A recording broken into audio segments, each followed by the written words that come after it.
Hello everyone, welcome to AK academy. இன்றைக்கி நம்ம பார்க்க போகிற டாபிக் பார்த்திங்கன்னா கலைச்சொற்கள். இந்த கலைச்சொற்கள் பொறுத்தவற்றில் நமக்கு எக்ஸாம் பாயிண்ட் ஆஃப் வியூவில் 10 வினாக்கள் கேட்கப்படும். இந்த கலைச்சொற்களில் அப்படி என்னென்ன சார்ந்து நம்ம படிக்கணுன்றதை பார்க்கலாம். அறிவியல், கல்வி, மருத்துவம், மேலாண்மை, சட்டம், புவியியல், தொழில்நுட்பம், ஊடகம், தகவல் தொழில்நுட்பம் உள்ளிட்ட பல்துறை சார்ந்த கலைச்சொற்கள் தெரிஞ்சிருக்கணும் அப்படின்னு சொல்கிறாங்க. அது மட்டும் இல்லாத எக்ஸாமுக்கு நம்ம படிக்கிறப்போ சிலபஸ் ரொம்ப முக்கியம். ஏன்னா அந்த சிலபஸ் இருந்தால் தான் என்னென்ன டாபிக் படிக்கணும், எப்படி கவர் பண்ணணுன்றது நமக்கே ஒரு ஐடியா கிடைக்கும்.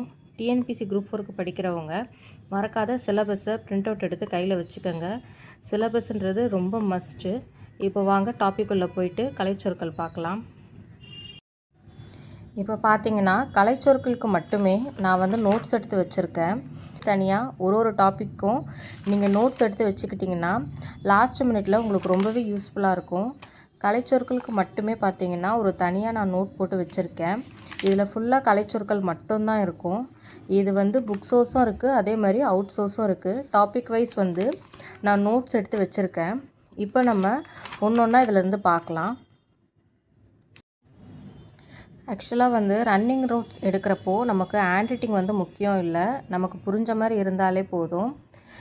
ஹேண்ட் ரைட்டிங் அழகாக எழுதணும், ஒரு பெனில் எழுதணும், டிசைனாக எழுதணுன்றதெல்லாம் நமக்கு ஆக்சுவலாக டைம் வேஸ்ட்டு. என்ன பார்த்திங்கன்னா ஒரே பெனில் தான் நான் இந்த நோட் ஃபுல்லாகவும் எழுதியிருப்பேன்.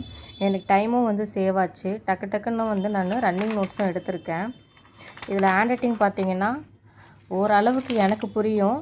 உங்களுக்கு புரியுதா என்னன்ட்டு கமெண்ட் பண்ணுங்கள். இப்போ வாங்க பார்க்கலாம்.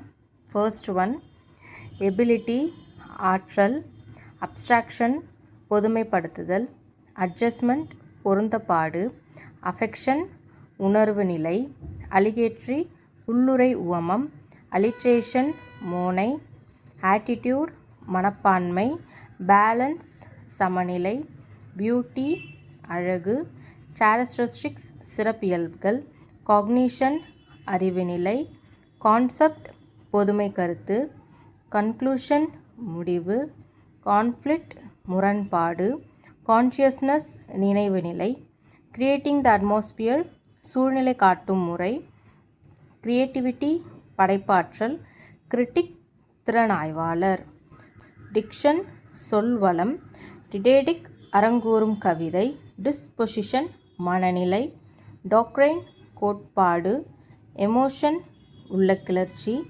எம்பத்தி பிறர் நிலையில் தன்னை வைத்து பார்த்தல். இதே சிம்பத்தின் வரும், அது பிறர் மீது இரக்கம் காட்டுதல் அப்படின்றது அர்த்தம்.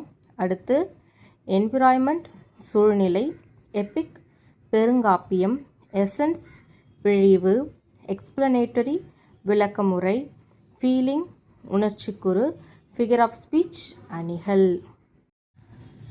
அடுத்து ஹைப்பர்போல் உயர்வு நவிர்ச்சி, ஹைப்போதசிஸ் கருத்துக்கோள், ஐடல் லெவல் குறிக்கோள் நிலை, இமேஜ் படிமம் இல்லைனா உருக்காட்சி அப்படின்னு சொல்லலாம்.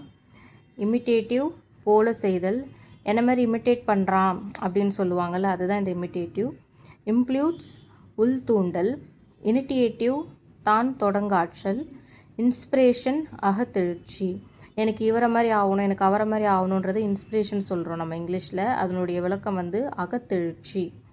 அடுத்து இன்டலெக்ட் அறிவாற்றல், இன்ட்ரோடக்ஷன் அறிமுகம், இன்ட்ரோஸ்பெக்ஷன் அகக்காட்சி.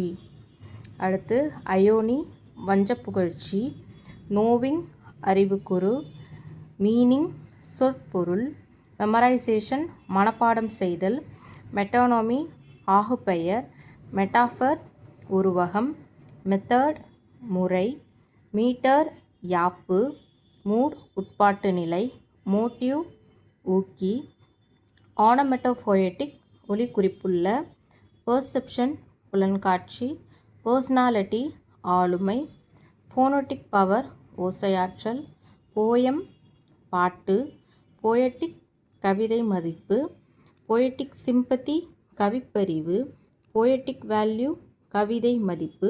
ஆக்சுவலாக போயட்டிக் மற்றும் போயட்டிக் வேல்யூ ரெண்டுக்குமே கவிதை மதிப்புன்னு தான் வரும். ஆக்சுவலாக புக்குலேயும் இதே மாதிரி தான் இருக்குது. உங்களுக்கு டவுட்னா கூகுள் பண்ணியும் பார்த்துக்கலாம்.